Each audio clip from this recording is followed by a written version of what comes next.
And let's get started. So welcome to today's Zcash Arborist Call, 21st September, 2023.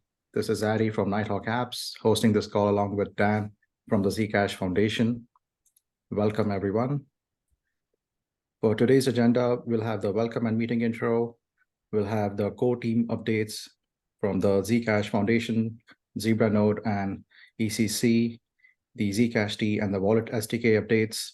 And then we'll move on to research and implementation updates from the likes of Frost, which is led by Zcash Foundation, ZSAs led by Kerit, the Sustainability Fund, and Trailing Finality, New Ideas by Sheeted Labs Group, and ECC's Nate working on the new finality of blocks for the Zcash chain. We'll have open announcements and discussions to follow. Okay, so what are Arborist calls? We have the bi-weekly calls where Zcash protocol contributors convene to discuss upgrade timelines and process protocol R&D efforts, design and implementation of new protocol features, and identifying blockers and unresolved issues. The purpose of this call to make core Zcash protocol development accessible for a wider set of participants and provide more transparency for the community at large. Anyone interested in learning about Zcash protocol development can register at zcasharborist.org. If you want to present an in-depth agenda item relevant to the Zcash protocol, please email arboristcall@zfnd.org to request a presentation slot. There are other ways to get involved in the Zcash ecosystem. We have the zcashcommunitygrants.org, the Dev Fund, the Zcash R&D Discord, where people convene to communicate on various issues. We have Zcash Community Forum, forum.zcashcommunity.com. And you can find these links by pointing your browser at zcasharborist.org. Eddie, real quick, can you share? Nobody sees the slides. Could you share your screen? All right, let's get started with that.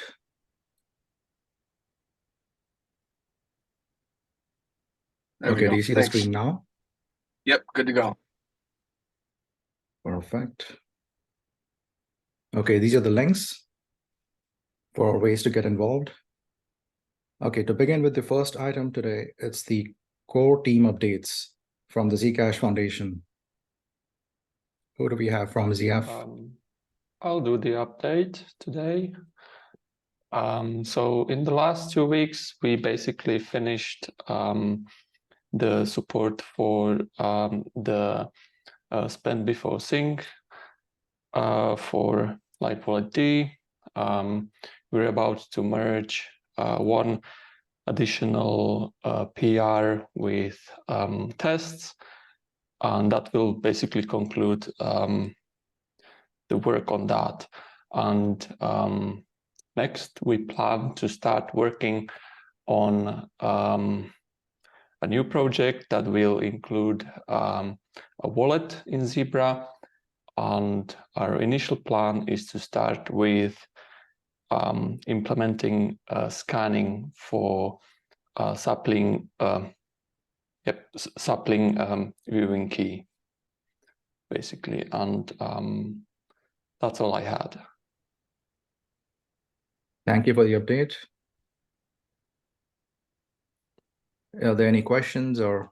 I have a question about that. So I would encourage you to take a look at the Zcash client backend project, because in terms of sapling scanning, rather than re-implementing it, it would be really good to adopt or adapt the scanning code that we have in there to make it suit your use case.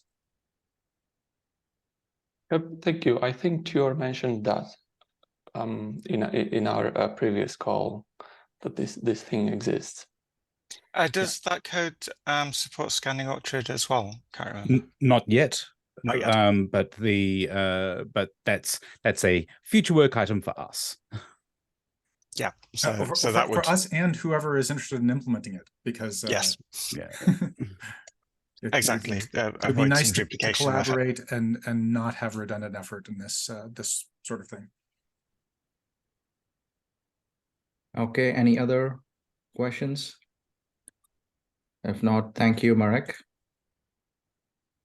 Moving on to the ECC updates. Who's going to lead this? So I can cover Zcash D. Update there is that we will be having an update out in the probably the next week or two. There's a few existing things that we'd merged into there a while back. We've obviously not been focused on Zcash D work in the last month or so because we've been focused on the wallet SDK. But we need to get an update out for that because existing nodes are going to be hitting expiry soon. So we will have an update out for that pretty soon. And I think the biggest thing that changes in it is that we no longer require the proving parameters on disk. Yes, we everything gets bundled now. So other than the Sprout data, but we don't support making Sprout transactions in Zcash D anymore. So that will be out soon. Watch this space. Okay. As far as the wallet SDK updates go, we are now in the release candidate period for the both the iOS and Android wallet SDKs provided by ECC. We have a release candidate 3 out for iOS, and there's a release candidate 3 for Android that is being deployed as we speak. So it should be fully available on Maven Central in the next couple of hours. We've been, going through this process for a bit over a week now, where just iterating, finding bugs. The release candidate process has been going really well. We've been getting good engagement from our wallet partners. They've been testing stuff and finding issues that we needed to address. And provided that no additional errors are found, we're planning a 2.0 final release on Monday. So things are really going quite well there. That's great to hear. Any other updates?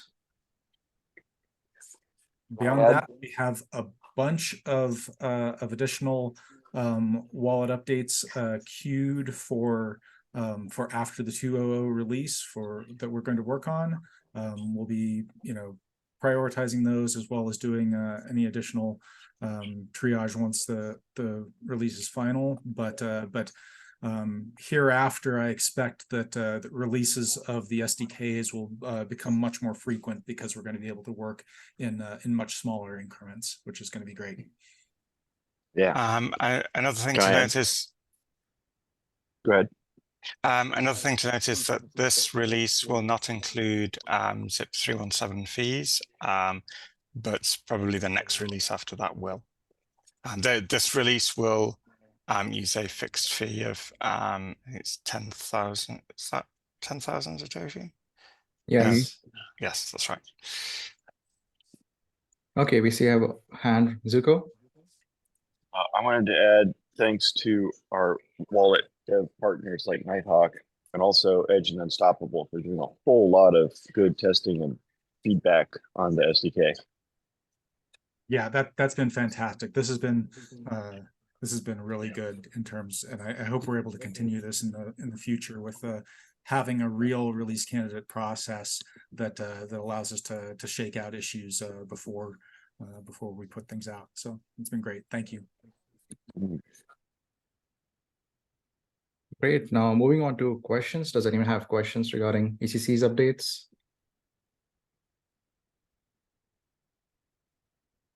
I have a quick question about the Zcash D update. So Strad, regarding the parameters not being bundled or being bundled, what is the exact difference from how things worked before on? Previously, you had to run Zcash fetch params or whatever it was, depending on your script, to download those. You will not need to do that anymore, and you will be able to delete the old files off disk. Oh, so That means So Orchard has always just generated its parameters on startup because it can do that because it doesn't have a trusted setup. right. And what we are now doing is we have bundled the sapling, the sprout verification and the sapling proving and verification parameters into the Zcash binary. So But does that increase the size of the binary? Yeah, the binary does increase as a result of this. So we've essentially moved them into the binary so that they are now a unified part of that rather than having them separately. The older separate API made sense when you considered like the Sprout, even post sapling upgrade when we shifted Sprout to Groth 16, its proving parameters were still like a gigabyte in size. Whereas now the largest component of these is the sapling spend parameters, which are about 50 megabytes. The Zcash binary has generally been well over 100 megabytes if you've built it from source because you have all the debug symbols. The releases have generally been smaller than that, and so now essentially you're paying the same cost in disk size. You're just now it's simpler as part of a single binary rather than needing to coordinate with the params on disk. And remember that on low memory systems, if they have swapped, then and they're not creating proofs, then that will generally be swapped out. Got it. So do we have a rough idea of how large is the new binary? I don't have one to hand, but I would say like take the because compiling in your source directory will have all the debug symbols. The symbols. Yeah, like if you take the existing release binaries and add about 60 megabytes, that's going to be approximately the right ballpark. Thank you. But there'll be I can give better numbers offline. Okay. I see no other hands or questions, so let's move on to research and implementation updates from Frost. Yeah, I can talk about that. So recently we got Frost audited, so we made the fixes to address the findings, which were medium or low. So we sent that back to NCC. They review it, and they just sent us the final audit report where they confirmed that everything has been fixed successfully. So we're just reviewing the report, and probably it's going to be published soon. So that's good.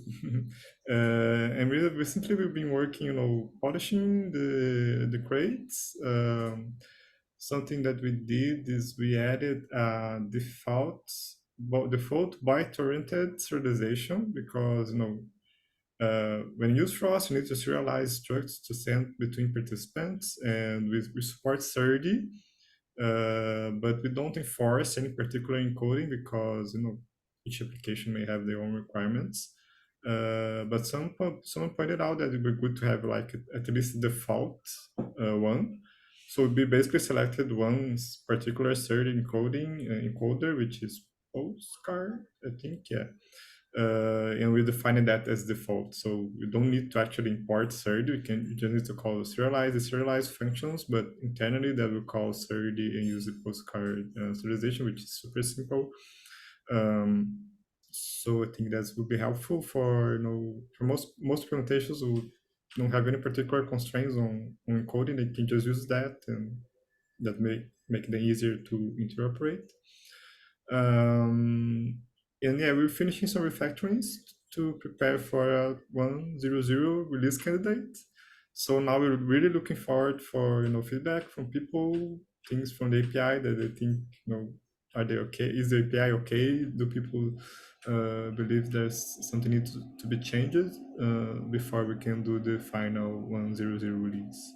And other than that, I started looking more into ways to actually deploy Frost because, as I mentioned before, the tricky part is the communication, right? Allowing wallets to communicate between themselves. So we've been looking into it. It's kind of tricky. Networking is hard, but yeah, I'm still studying this, and hopefully we also want to have a community call probably on the first week of October, I think, where we want to gather, requirements feedback from wallet developers, especially on how these things could work in practice. Like, because just for example, are people expecting to use Frost synchronously? Like everyone comes online and do Frost, or do people to expect it to work asynchronously? So this kind of stuff we need to figure out before proceeding with a possible solution to address communication. And that's it. Yeah. Thank you, Conrado. That's a bunch of updates. I hope Jason Notica took it all. So which is the best place for folks to follow updates on Frost? Is there some GitHub where we can see the release information? And Yeah, we have a repo, the Zcash Foundation /Frost, where all the crates are there. And each release there's a changelog, so you can follow that to see what's going on, what we're working on, record the issues, the GitHub issues. You can also look into that. And also we are switching to GitHub projects, which can also be useful for people to know what we are working on at the moment. But yeah, everything is on GitHub. Yeah. thank you for that. Do we have questions, hands? We have Dara. So this is not about Frost. It was asked how big the Zcash D binary is. Would that change to include the parameters? So I make it, so just compiling the current main is about 73 megabytes. It's 173, so 100 megabyte larger with debugging and simple information. Thank you for that. That's not using the official process that we use to create the release binaries. It's just running strip -s. Understood. We have Dan's hand. Yeah, I just wanted to confirm that Frost call that Conrado mentioned will be Thursday, October 5th at 6 p.m. UTC. So that's directly following the Light Client Working Group call that day.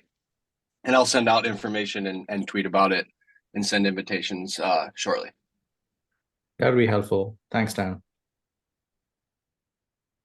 Any other questions regarding Frost research and implementation? Okay, if we are done, let's move on to the next update from Zcash Shielded Assets ZSAs. Do we have Vivek from Get It? So we have John from Get It. John, okay, hey, John. How's everyone? But actually, the information is with Vivek from Get It, who was just ejected 20 seconds ago from the thing, possibly because I used his link. We have the same, like when I got in, I took his name. So what's gonna happen is that I'm gonna say bye-bye to all of you, and Vivek is gonna come back and update you, and then I'll come back and listen to the rest. Okay. So if you can skip to the next one, and hopefully you'll get updates too. Sounds good. So let's move on to the Sustainability Fund. Who do we have for this update? It doesn't look like we have anybody from Shielded Labs or Equilibrium on the call, but I'll keep an eye out. Okay. Yeah, the review has been sort of trundling along of those SIPs, but no, I think nothing substantive to add. Okay. Yeah, we did have a bunch of zip editor updates. We can maybe talk about that in the open discussion. So maybe let's go over the trailing finality. Do we have Nate? Yeah, hello. Hello. Okay, since last time, we've been looking into this question of if this design sort of splits the security budget.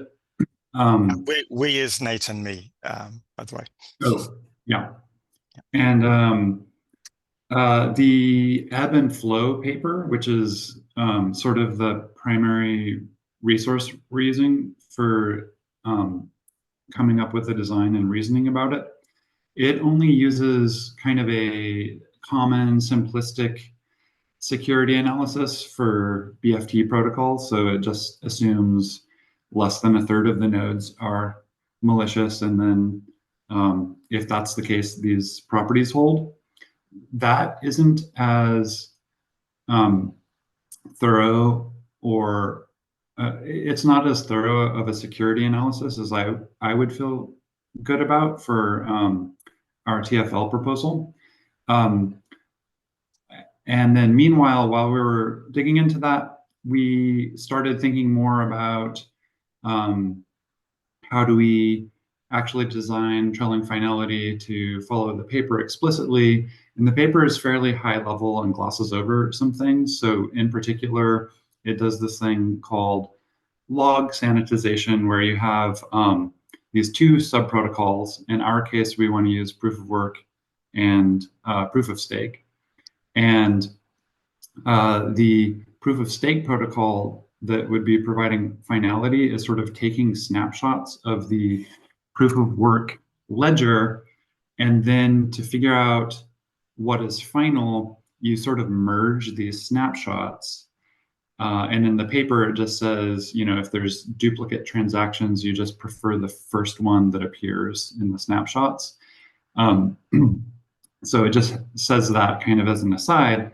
But when you think about it, that introduces a fair number of complications. So what that would mean is if there's a proof of work rollback that undoes transaction A and then includes transaction B that is a double spend of A, so it's spending some of the same inputs, then in proof of work, you would then prefer B because A rolled back. But in this scheme, A would be finalized, not B. And so that complicates a lot of the transaction reasoning. And so when we start thinking about, okay, well, how do we make transactions coherent with this sort of scheme, we realize the proof of work component needs to have some awareness of the finalization, which isn't really clear or maybe even overlooked in the ebb and flow paper.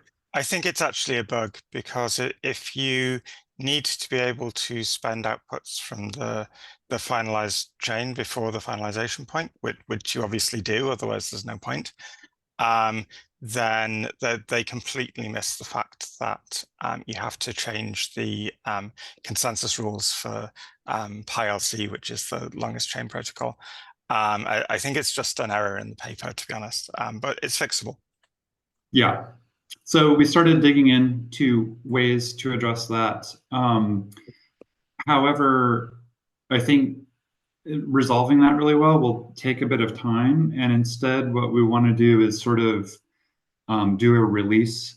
So kind of do a write-up of what we've figured out and what the open issues are, and sort of update we have something called the TFL book. So it's just an MD book where we're sort of doing iterations on the design and the analysis as we go. So we're going to do a release of that and describe all these issues. So hopefully by next Arborist call, I can point to that release, and then people can go there for a much more thorough description of what we're talking about.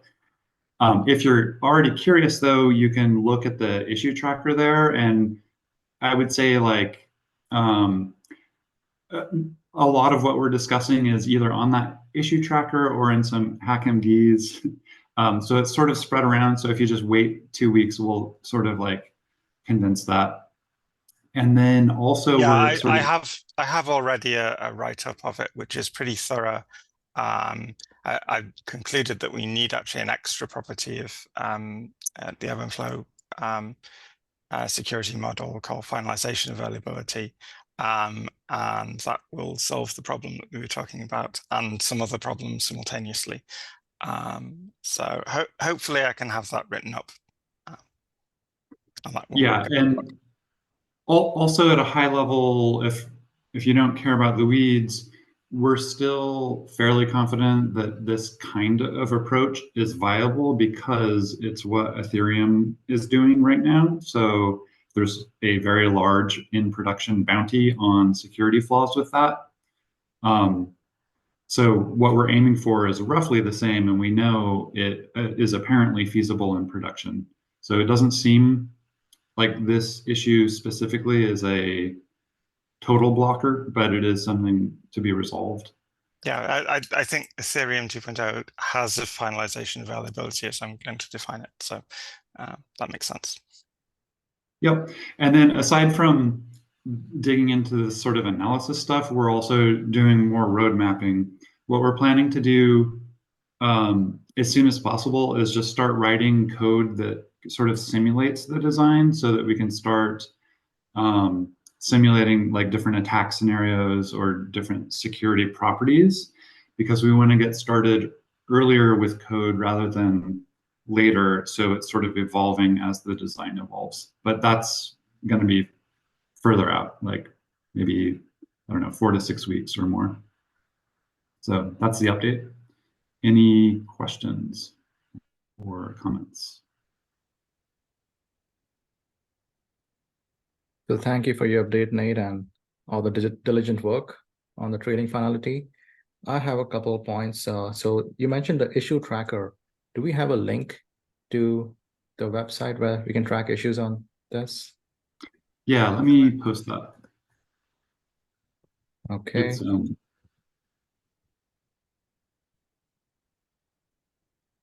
It's electric-coin-company/TFL-book. I'll put the link in the chat. Thank you. So later, Jason can share it in his notes as well. The other question I had was around the duplicate transactions that you mentioned. So what are duplicate transactions exactly? Is it like a double spend with a different TX ID, or the same TX ID being caught by proof of work and proof of stake finality? So can do you I want to take a answer this, stab or at it? shall I? I want to try. Okay, go. If you just imagine a proof of work node, and it has a sequence of blocks that it has selected as the best chain, and that has each block contains valid transactions, and they can refer to previous transactions to spin their outputs. Now imagine there's a rollback. So there's a new proof of work chain that's better, so it's longer or heavier, and it reverts some of the recent blocks.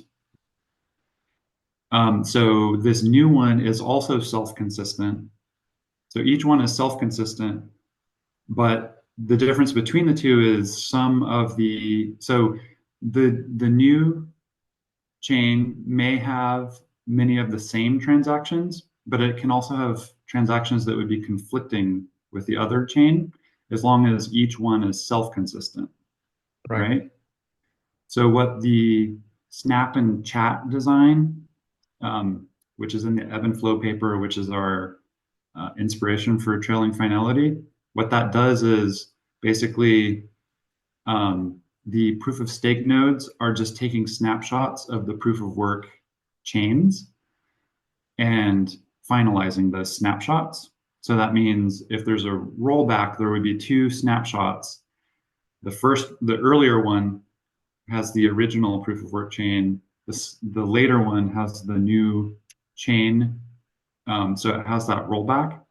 So those 2 snapshots together can contain either duplicate transactions or conflicting transactions. So then there's something called sanitization to select which ones are the official transactions for finality. Does that help clarify? Yes, and that raises another question, which is, when a hybrid proof of work and proof of stake models are considered to work, is it going to be like 50% in mining hash, or 50% of the transactions will be handled by proof of work and the other 50% by POS, or will POS only be used for finality and it'll still be a proof of work chain? Yeah, so in the TFL design and Snap and Chat, which is this theoretical design. The dynamically available subprotocol, which in our case will be proof of work, is responsible for like bundling the transactions into blocks. And then the other protocol, which in our case will probably be some proof of stake protocol, it's only responsible for finalizing the transactions. The complication that we're discussing here is just that one way to think of it is you can't just look at the proof of work blockchain and say, okay, this block and everything prior is final. Instead, you have to have a more complicated picture of which transactions are final. But proof of work is still responsible for generating the initial blocks. But for the time being, so this construction only requires that you have a finalization mechanism using a BFT, Byzantine fault-tolerant consensus protocol, and a dynamically available protocol. So dynamically available in this case means that, so the dynamic means that nodes can join and leave the network, and available means that it has a liveness property, so the chain continues advancing. So any dynamically available protocol can be used for that component, and there do exist dynamically available proof of stake protocols. So yeah, so Ethereum has roughly the same thing, but it's not exactly Snap and Chat, but it's fully proof of stake. In our case, for the dynamically available component, we're going to keep using the existing proof of work. But that may be a stepping stone. Right, right. Later, we might be able to swap that out or something. And then part of your question was something about 50%. We don't know anything yet about like the issuance, how the issuance gets spent on mining versus proof of stake. But I kind of have a guess that it may need to be 50-50 if the security is like the cost of attacks is the minimum of the two security budgets, then they would need to be the same. Otherwise, you're just wasting resources. I don't think that the BFT protocol and the heaviest chain protocol are equally efficient in terms of how they use security resources. So that means that in principle, a different split between them could be optimal. Yeah, so that was my guess, and it very low confidence, because as we're learning more about it, as we learn more about security, we'll realize more about the security budget.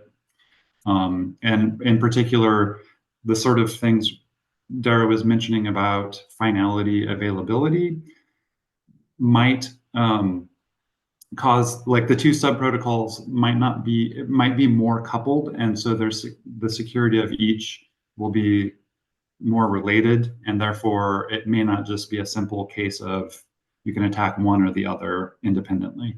Yeah, and for other reasons that we talked about before, it's necessary in practice for nodes to participate in both protocols, and in particular block producers. You could have part of the reward be associated with mining a block, and part of it from participating in the BFT protocol, and so they would end up with a similar reward in the end, but they're just participating in two protocols. Maybe, not entirely sure. Thank you for all the detailed updates. I know it's very early stage ideas, but it's good to know where we are heading. One more thing that comes to my mind is, so if we have a vision of going fully proof of stake in the future, how will we move on from having equal budgets for each to directly 100% to POS? Yeah, that's going to be, again, that's all unknown. So what I said about equal budgets, that's just a guess with really low confidence. So we got to figure out what are the budgets, and then what would a transition look like. We know Ethereum did a transition. there was also some amount of pushback from miners, I believe, and I'm sort of hopeful that may be unavoidable. So one principle I have in mind is just to make sure miners have a fair amount of heads up so that we're kind of being fair to them, but also we don't want to extend it too long on their behalf. So there's sort of a balancing act. But another thing I'm kind of hopeful for, and maybe this is wishful thinking, but there's some way that that is natural for them to sort of migrate their operations as the protocol is evolving to keep them engaged. Because whenever we have engaged users, if we can keep them engaged, even if they're sort of shifting their role, to me, that's valuable. Yeah, and that fits in with what I was saying, that potentially block producers could participate in both protocols. Great. So thank you for going over all that. Do we have any other questions from other participants? We don't. So I see Vivek is back. Let's move on to CSA updates. Hi. Sorry about that. It was Murphy's Law, I guess. Just at the point where I had to speak, I got, yeah. But yeah, so we have a few updates to give on the CSA project. The main thing that we've been working on the last few weeks has been on the circuit, the optimization. So basically our unoptimized circuit went beyond 2 to the 11, which is like 2048 gates. And so that's like caused an increase in a lot of the parameters for the proof. And, rows so rather there's than like gates. clear spots. Sorry, yeah, rows. So yeah, we've been like working with Dera and Strad on optimizing, like, improving certain parts of the circuit and getting it down largely to just below 2048 rows, so that we'll be back in the, you know, the like the good side of the size of the proof and the other parameters. So yeah, And we were Constant seeing from our team for working on that, and yeah, we were seeing single digit sort of overheads of doing ZSAs even without that optimization. So yeah, it's entirely feasible. So yeah, and yeah, basically shout out to Constance from our team who's leading that optimization. And yeah, thanks to Dera and Strad, I've been watching the discussions and it's really interesting, and yeah, it's fun I'm to sorry, see the Vivek, your voice is process. echoing. If you turn your video off, Yeah, Vivek, so we'll be that's able to hear you for the better. circuit. That's Hey, Vivek, would you mind work turning in off your video progress. so we can hear you? are also looking at the Zebra implementation and like connecting that with. Oh, Yeah, your audio was echoing a bit. Would you mind turning off your video? Okay. is this? Am I think I'm back now. Is that Slightly better. Yeah, if you just could repeat your last update. Yeah. So yeah, so we've basically been looking at working with the Zebra node and getting our ZSA work on that, and we are looking at connecting with wallets and things like that, since so that we can start with the experimentation on the Zebra node for CSAs. The other thing we've been doing is that so far we had the changes that we had made for ZSAs were on just on top of the V5 transactions. So we are working on creating new data structures for the V6 transactions and shifting all our changes in there. So that's one step towards integration for NU6 and things like that. That's on the implementation side. On the zip side, again, for the V6 transaction, we like the ECC and like the zip editors had opened a new zip 230, I believe, for the V6 transaction format. So we've started filling out those details for Zcash shielded assets in there. And I think like Dara's had a preliminary look at it so far, but like we'll put up a formal, like I think so far it's just a PR on our repo, but I'll switch that to a PR to the Zips repo soon enough. Yeah. And yes, it's PR 687 on Zcash Zips is V6 transactions, and yes, it's Zip 230. Yeah. So yeah, other than that, on the Zips and implementation both, we discussed switching the issuance authorization signature from like what was currently, like we've initially been working with the Red Palace signature without re-randomization. So we've decided to move to the Bitcoin Schnorr signature over the SecP 256K1 curve.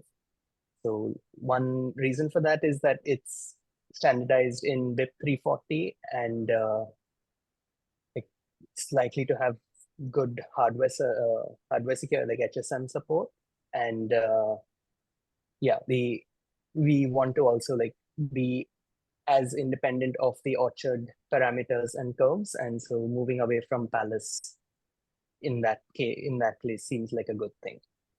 So yeah, there's I think a lot of that work has been done in the Frost crate already, like for the SecP 256K1 curve and the Frost implementation for that. So we are planning to reuse those details that have been implemented as much as possible. So yeah, that's work in progress, like updating the zip and adding that implementation to our ZSA updates. Yeah, on the asset swap side, we've created a preliminary document like for the zip design. That's good portions of it are complete. I think we are still like ironing out a few kinks in the complete design, and yeah, we've been discussing that as well when we've been having our meetings with the ECC and Zcash Foundation folks. Yeah, I think those are my updates for now. Yeah, that's it. Thanks. All right. Thank you, Vivek, for sharing those updates. We do have a hand up, Nate. Nate first, is it? Yes, please. Yeah, so I was curious for the asset swap portion, what kind of like product validation we're doing. So like the ideal in my mind would be we know one or more folks who are interested or planning to build some sort of swapping product or tool.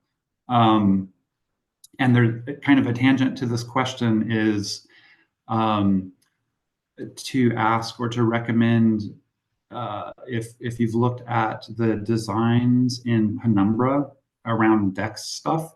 So I think that stuff is probably way too complicated for what ZSAs might want to aim for V1, but it might give some ideas about future directions to go. So I guess two-part question. Are we talking to any product people working on swap products, and are we looking at Penumbra or other shielded DEX design projects? So at the moment, yeah. Do you want to go ahead, John? Yeah, just on the second part of the question, we've seen the designs and the implementation of Penumbra already at the stage of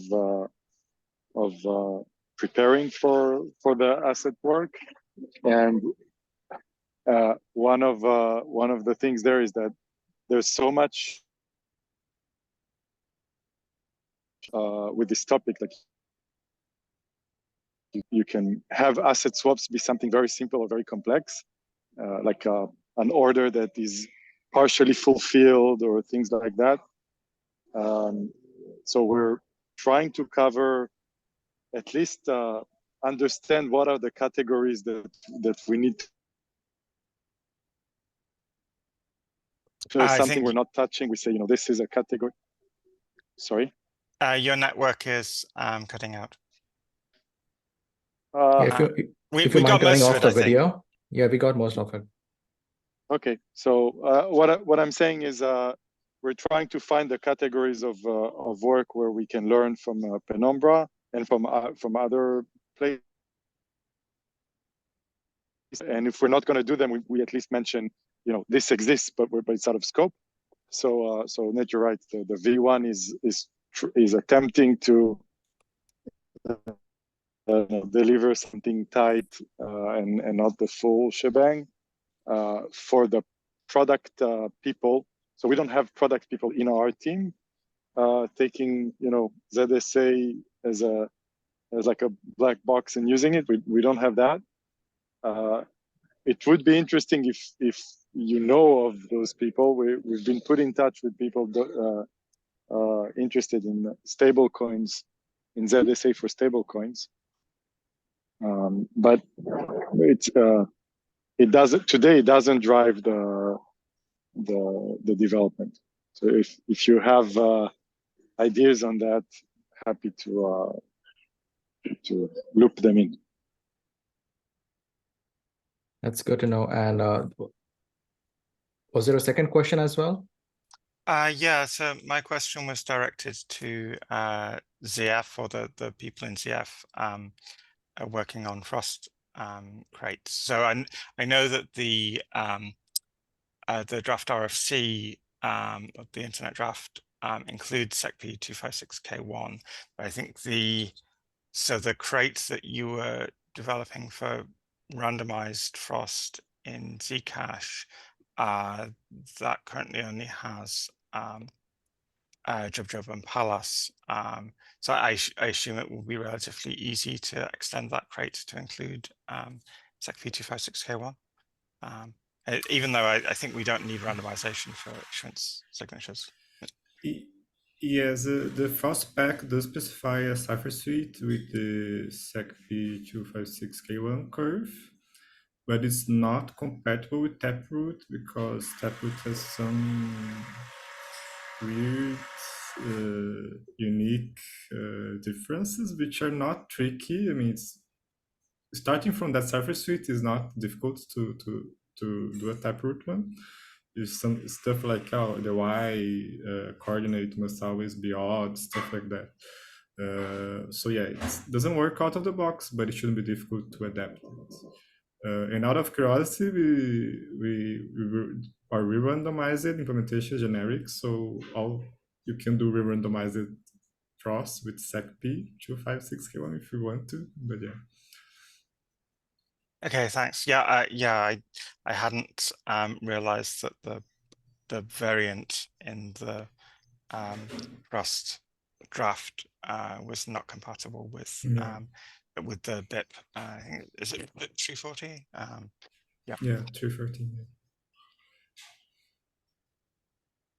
Okay, a follow-up question to that. Are there any discussions around having Frost support for the shielded assets? I mean, I think we definitely want that. Yeah. So in terms of the actual consensus protocol and the support, so ZSAs will only support Orchard, but it won't be a separate pool. It will be the shielded assets will be in the Orchard pool. I think. I mean, I'm just assuming here it was designed that way.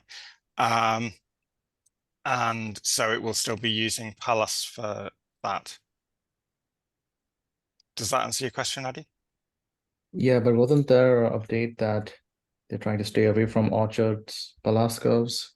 No. That was just for the issuance signature, because the issuance signature is something that's going to be sort of like constant throughout, even going forward into further shielded protocols, while the transfer section is built on top of the Orchard protocol, as Dara said in the Orchard pool. So that will be Orchard specific, and at whichever time we decide to move beyond Orchard into some other curve and some other shielded protocol, at that point, it's designed in such a way that ZSAs will move to the other curve with the rest of Zcash.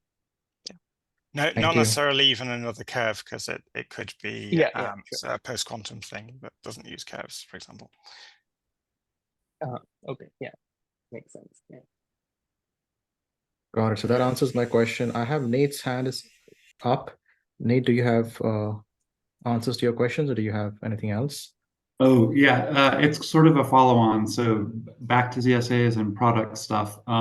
It seems like it would be a good idea to do sort of what the Frost project is doing, which is like start engaging with wallet or front-end developers. So especially now that there's like a working prototype, it would be, I think, really good if we can get wallet or front-end prototypes. And there we could start experimenting with like the usability of swaps. If we can find anyone who can put effort into those prototypes, that could be really good. Because then we could start getting like validation, showing it to potential users and being like, is this useful? Is it confusing? How can we improve it? So it's just a recommendation. Well, one comment there. I think the status of work. John, would you mind to be turning off your tricky, video? Your audio because is okay. There you go. So just a comment on working prototype. You know, we showed in Zcon 4 a demo of how to use the capability, but this was on Zcash D. And now if you want to have people to start playing with it, they probably need to wait a bit until we catch up the same capabilities with Zebra, because the current status is we're almost there, but we're not there yet to be able to reproduce what happened in Zcash D with Zebra, and we all moved to Zebra. So yeah, and then well, as soon as we reproduce the capabilities of the early prototype, then you're right, we should put it in the hands of people. Well, I realized thinking about, okay, how could we go about building a wallet prototype? If I don't necessarily recommend this as the fastest way, but kind of the obvious way is to also prototype out all of the Light Wallet D and Rust SDK support that go into the current production wallets. We might also want to think about, can we prototype a UX that may not be as feasible in production, but it's just faster to make a UX just to get the user feedback? I'm not sure which route would be, wiser given our resources. Yeah, thank you for sharing the idea, Nate. I do agree, having early on discussions on use cases. We had it planned for our roadmap for the Nighthawk in my team. I'm sure there are other community members having their own use cases to be shared as well. I mean, given that Zebra doesn't have a wallet yet, and we heard that they're just implementing scanning for the time being, but it seems like the existing wallet SDKs are the best chance for getting ZSA wallet support done. And something that I had pointed out previously is that, so the wallet SDKs do not have Orchard support currently.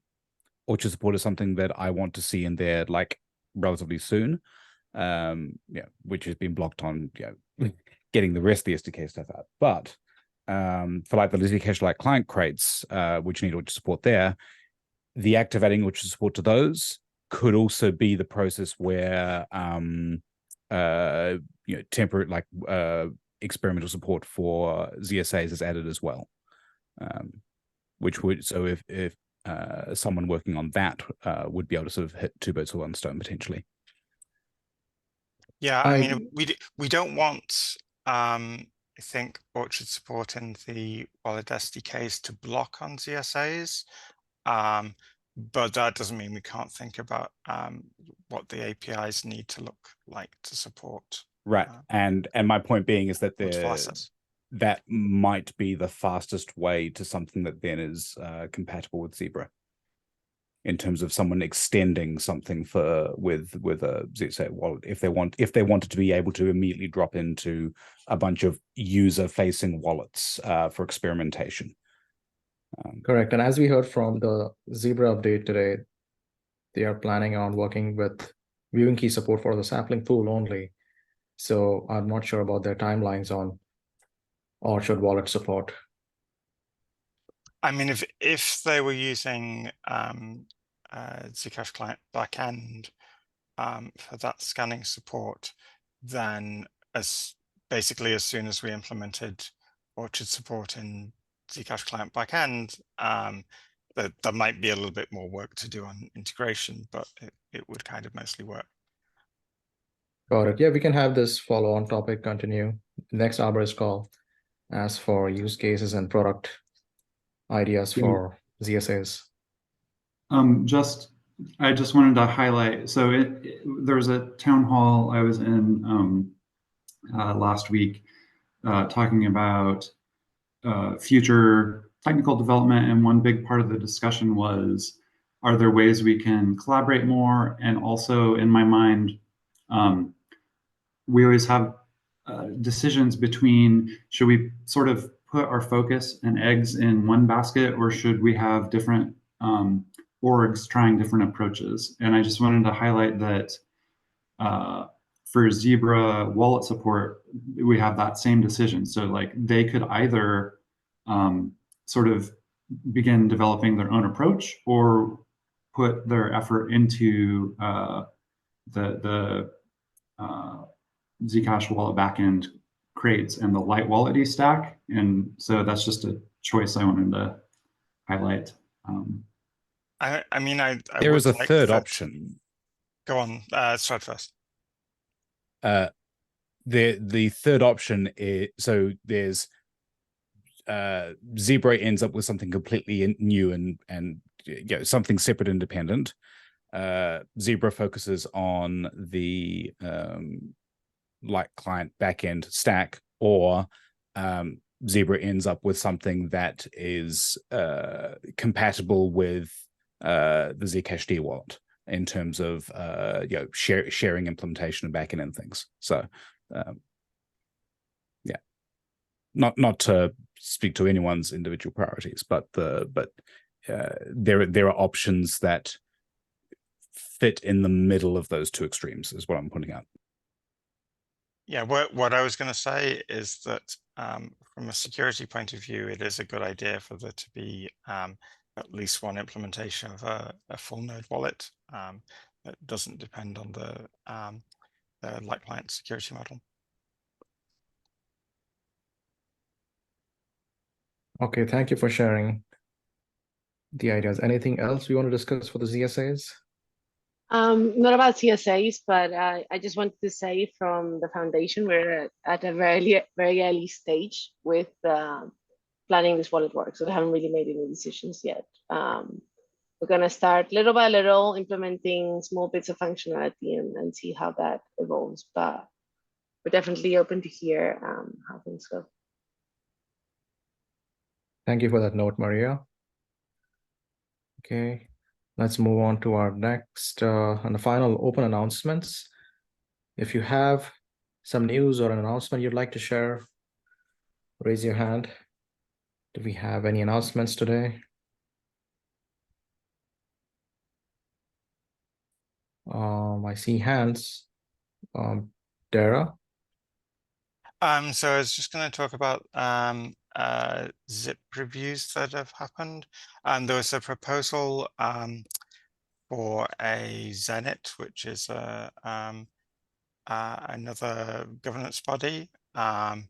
and I made some technical comments on that in the forum and editorial comments about the conflicts with zip0 and the role of the zip editors. So that's in progress. See that the other main zip reviews that are in progress are ZSAs. There's the smoothing out the issuance curve and the sustained realty fund zips. There's the V6 transaction format. And in the background, when I have time to do it, there are some updates needed to the protocol spec. That's about it, I think, on the zips front. Oh, and of course, Adi, welcome to the zip editors. Thank you. Thank you for adding me. Woohoo! Yeah, there are some editorial updates to zip0 as well. So if anyone can review those, that would be good. As well as adding Adi. Yes, I'm traveling a bit for the next week or so. I'll get as soon as possible back to the zip edit reviewing. Yeah. So just in case anyone isn't up to date, the zip editors are now me, Strad, Conrado, Adi, and who's the other person from ZF? Here. Tail, yes. Oh, no. No. Excellent. Okay, we have more hands. Nate, your hand is still up. Do you have an announcement? Yes, well, it's a meta announcement because Zuko is at Masari mainnet and planning to give a fun announcement. I don't know the schedule, so I don't know if that's happened yet or not. So I don't want to spill the beans, but stay tuned for that because it should be interesting. Tomorrow. Okay. Yep. So stay tuned. Okay, we have Chris' hand up. Yep, just a small note. So the Zcash Android Wallet SDK release candidate 3 is now available from Maven Central. So for all of you Android Wallet developers, this RC fixes an issue that was discovered by the Nighthawk folks. So again, thanks to you all for adopting the RC and finding issues with it. Great, thanks to share the update and the fast turnaround. And that was the issue with some transparent transactions not being included, right? Nope. That one was different fixed in RC2. This one was an issue related. It was caused by a problem in how we handle errors across the FI, and essentially chain continuity errors were being reported across the FI, but not being interpreted correctly on the other side.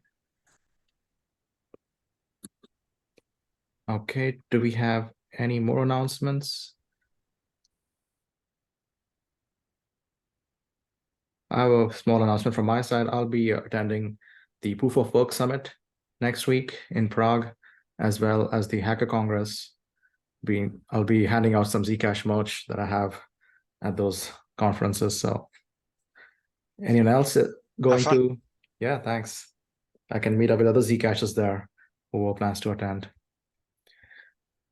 All right.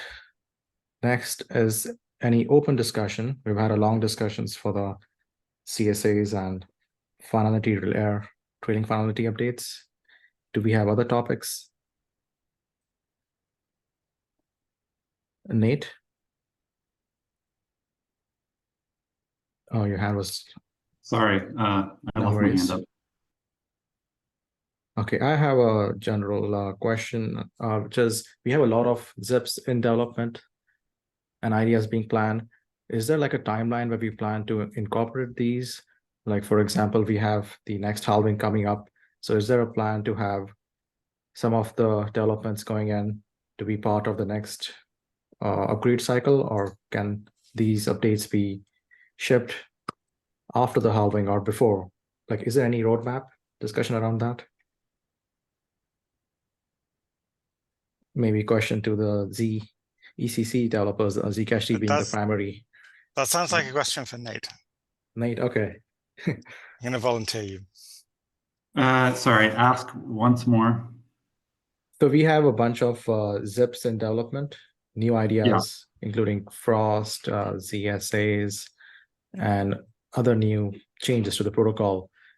What timeline do we have to ship this, considering the halving coming up? So usually we have like a post upgrade and a bunch of new features shipped on a halving. So is there a timeline that we want to ship these new developments?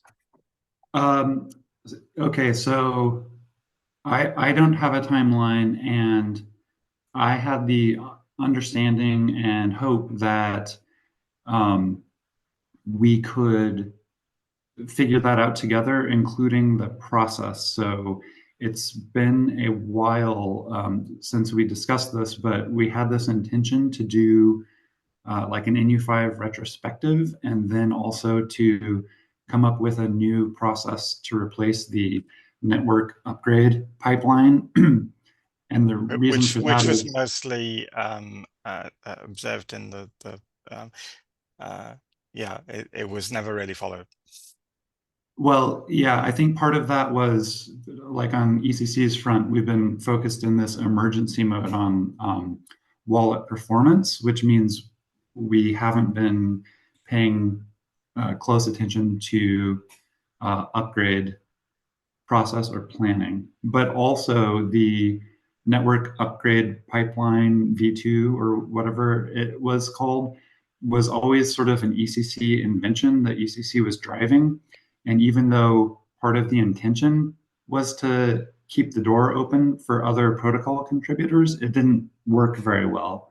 And now that we actually have protocol contributors showing up regularly, it makes a lot of sense to me that we figure out as a group what the process is, and that would help us figure out the timeline. So unfortunately, that's a lot of decision making, both like when we have a decision about what to do, like which zips, but also what is the process at the same time. I think that can get messy.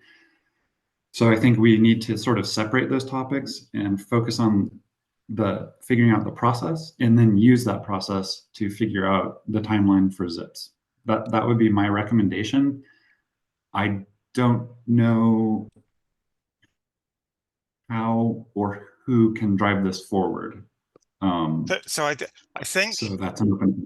I think one of the problems with the network upgrade pipeline is that it was trying too hard to define a fixed timeline, when in fact